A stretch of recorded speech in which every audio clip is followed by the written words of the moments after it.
Hello friends, welcome to our YouTube channel. Friends, in this video I am gonna tell you about how to fix hanging problem in your Samsung smartphone. So let's start the video, friends.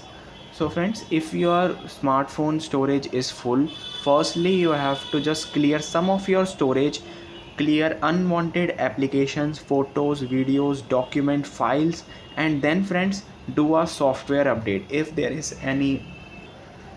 Friends, if there is any update is there, you have to do it to fix all the bugs, security patches, updates.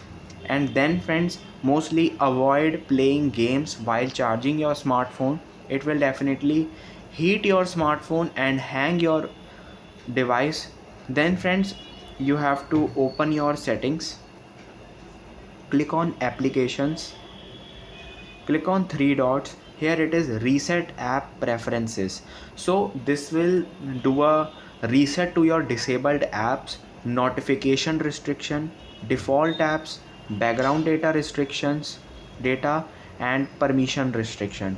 And after doing all of this, you will not lose any of your existing app data. So I am just resetting it, and now you will fix your hanging problem. Just restart your device and go on.